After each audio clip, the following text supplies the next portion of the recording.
Assalamualaikum warahmatullahi wabarakatuh.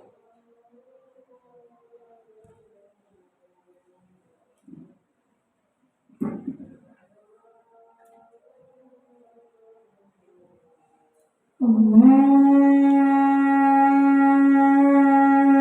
Akbar. Allahu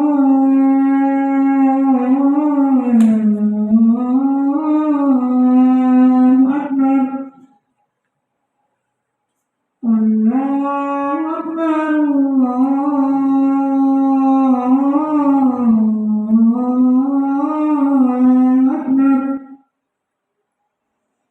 Asyhadu an la ilaha illallah.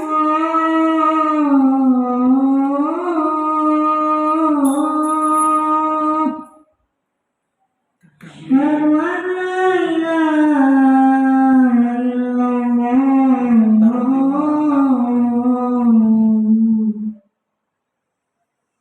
Asyhadu anna Muhammadan Rasulullah.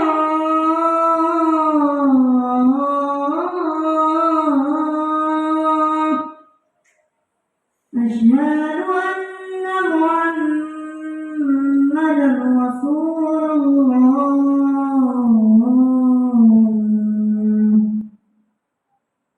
Hayya 'alas shalah.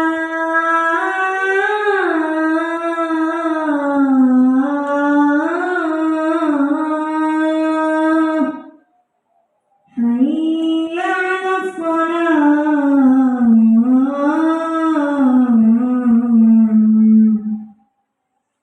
Hayya 'alal falah.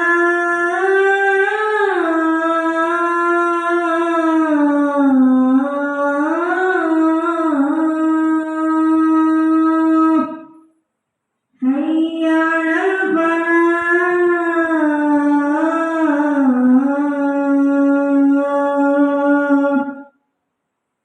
Allahu Akbar. Allahu Akbar. La ilaha illallah.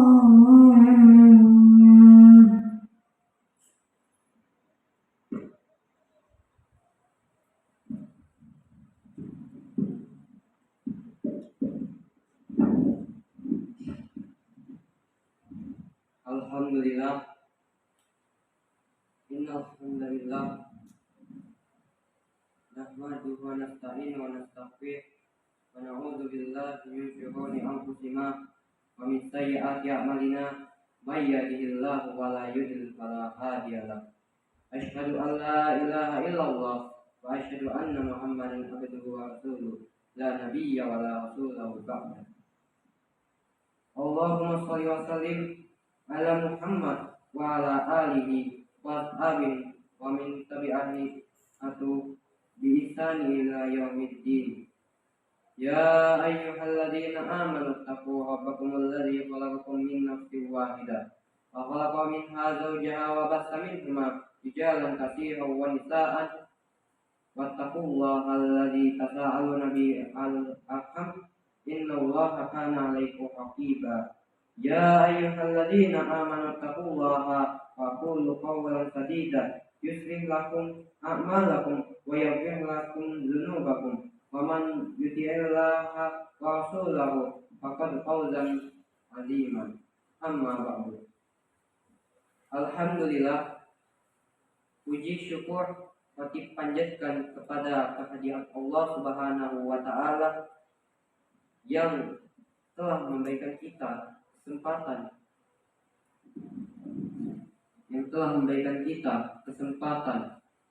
untuk berkumpul di dalam mushola yang tercinta ini. Amin amin ya rabbal alamin. Yang kedua kalinya, selawat beserta salam tak lupa kita curahkan dan junjung agungkan kepada baginda kita, Nabi besar kita, Nabi Muhammad sallallahu alaihi wasallam, kepada keluarganya, para sahabat, para tabi'in dan seluruh umatnya yang istiqomah, yang berada di atas sunnahnya. Yang ketiga kalinya, tidak bosan-bosannya khatib mengingatkan kepada para jemaah sekalian, terutama di khatib pribadi, agar bertakwa kepada Allah Subhanahu wa taala dalam setiap hal. Karena takwa itulah yang dapat menyelamatkan seseorang dari mara bahaya dan juga dari berbagai musibah. Jemaah sidang Jumat rahimakumullah, kita telah mengetahui bahwasanya Allah Subhanahu wa taala menerima amal kita apabila kita mengerjakannya dengan ikhlas dan ittiba atau sesuai dengan tuntunan yang diajarkan oleh Rasulullah Shallallahu Alaihi Wasallam. Jikalau keduanya ini tidak terpenuhi atau salah satunya tidak dipenuhi, maka Allah Subhanahu wa taala akan menolak amal kita walaupun kita beramal soleh sebanyak mungkin.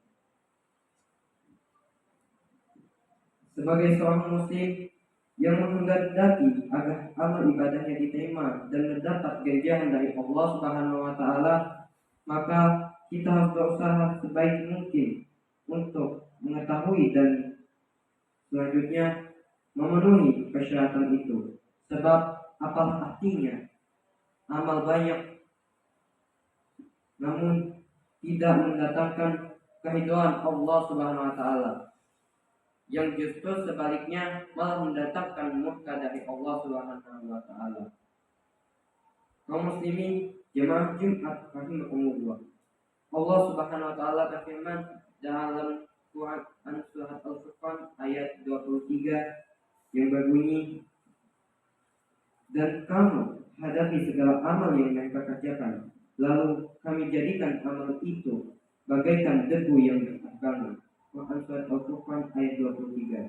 Ibnu Katsir rahimahullah menjelaskan, ini merupakan kejadian pada hari kiamat, yaitu pada saat amal-amal dihisab oleh Allah Subhanahu wa taala. Melalui ayat ini Allah memberitahukan bahwasanya amalan-amalan orang kafir dan musyrik tidak menghasilkan apa-apa, berapapun banyaknya, jumlahnya, dan besarnya, tetap saja itu tidak ada apa-apanya ketika di pengadilan Allah Subhanahu wa taala kelak di hari kiamat.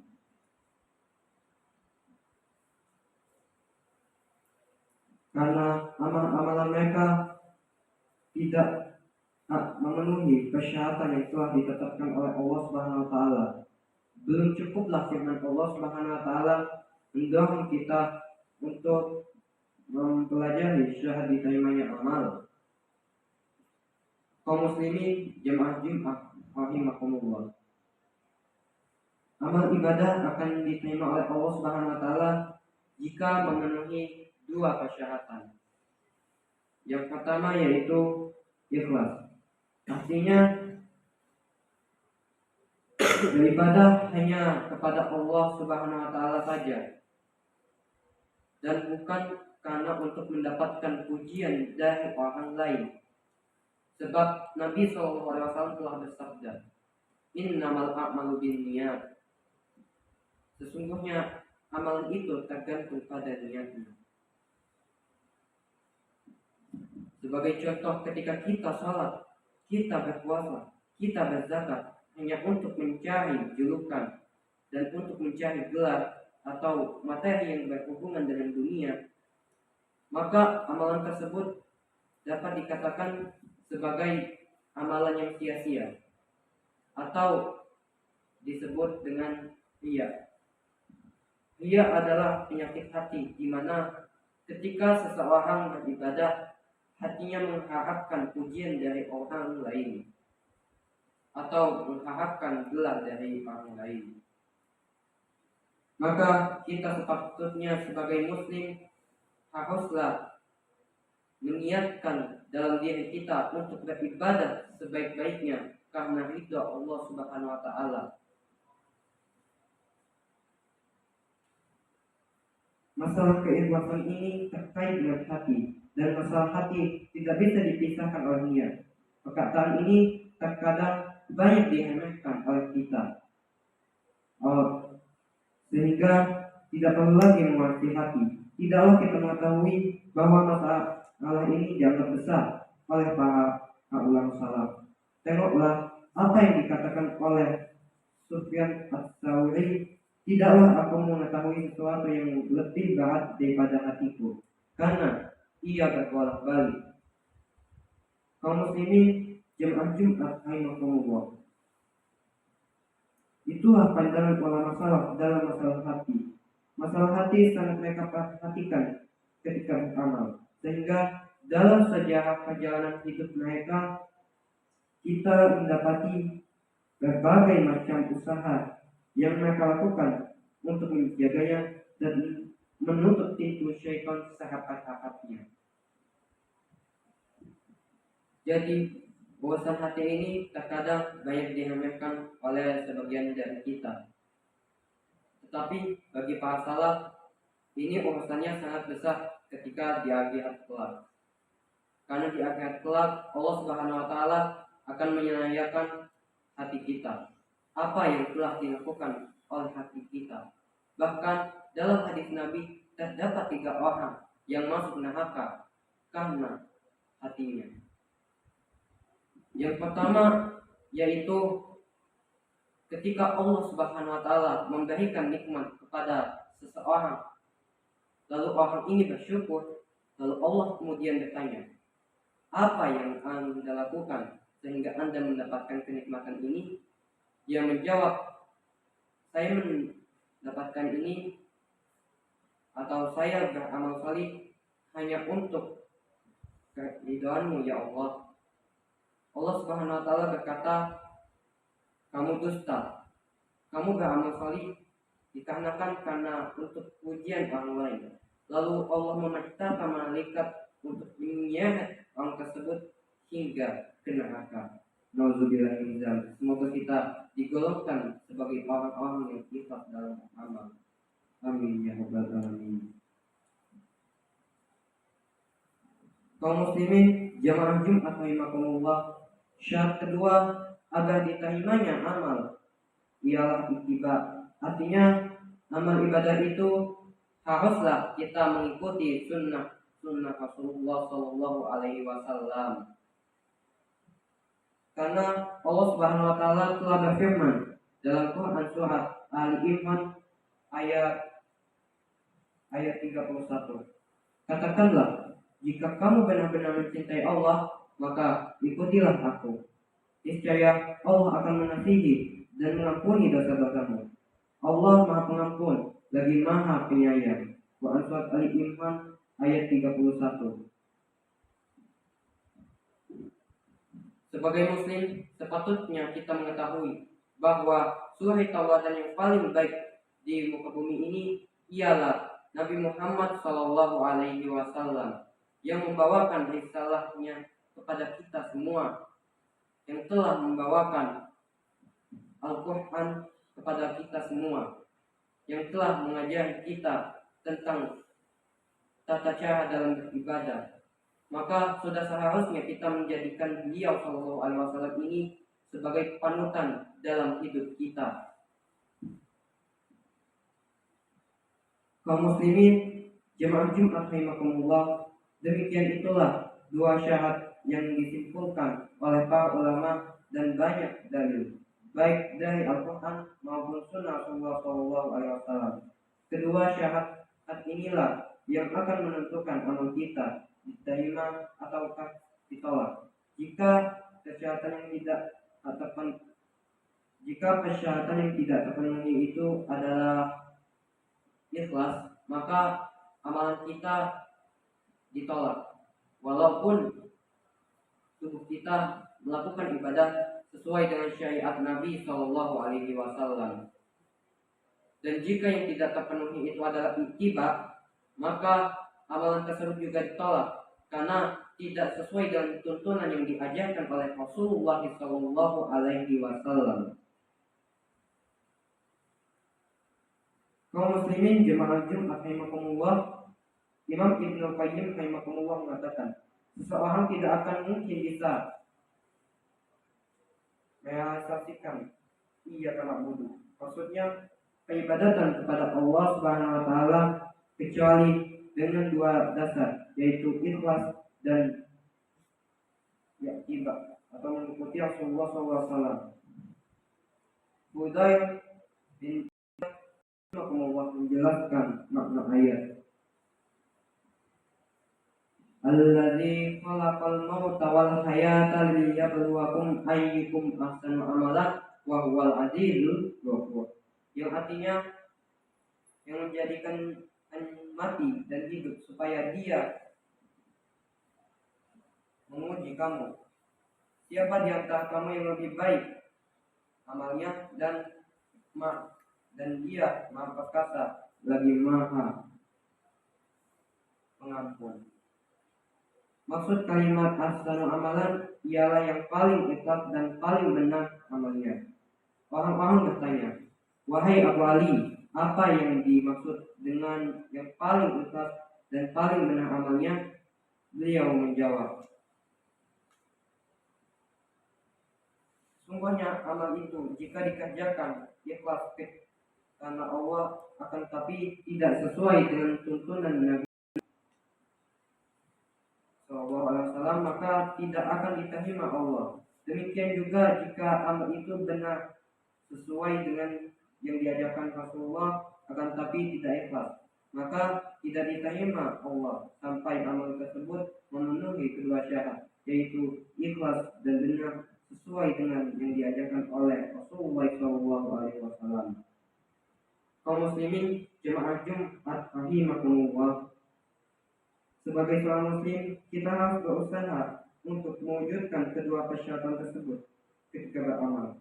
Rasanya sulit bagi kita untuk mewujudkannya, kecuali dengan senantiasa belajar dan belajar lagi. Dan alhamdulillah pada saat ini kita tidak terlalu kesulitan untuk belajar, karena berbagai media internet dimanfaatkan oleh para dai untuk berdakwah dan menyampaikan ajaran Rasulullah SAW hingga sampailah kepada kita semua.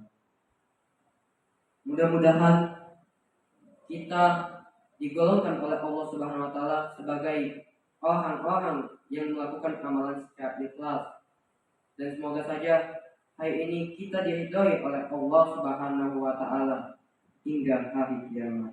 Amin ya rabbal alamin. Fastabiqul khairatin, aqulu qawli hadza wa astaghfirullah innahu huwal ghafurur rahim.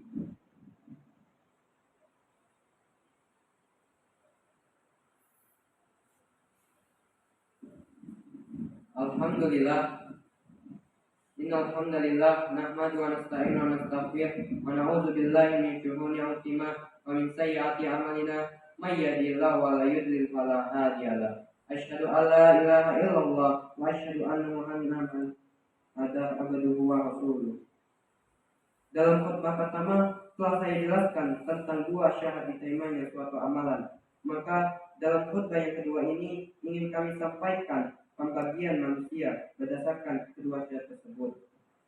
Salah seorang ulama besar Ibnu Qayyim al-Jauzi rahimahullah berkata, berdasarkan kedua syarat tersebut manusia terbagi menjadi 4 golongan, yaitu ahlul ikhlas dan muttaba'ah, orang yang ikhlas dan yang mengikuti. Mereka ahli iyyaka na'budu yang hakiki, sehingga semua amal-amal mereka, pembicaraan mereka, pemberian mereka, larangan, kecintaan serta kebencian mereka semuanya karena Allah Subhanahu wa taala. Itulah golongan yang pertama. Dan orang-orang yang tidak ikhlas dan juga tidak mengikuti tuntunan mereka seperti orang-orang yang mencari nama dengan melakukan perbuatan-perbuatan yang disyariatkan. Mereka inilah makhluk yang paling dimurkai oleh Allah Subhanahu wa taala dan juga sejelek-jeleknya makhluk.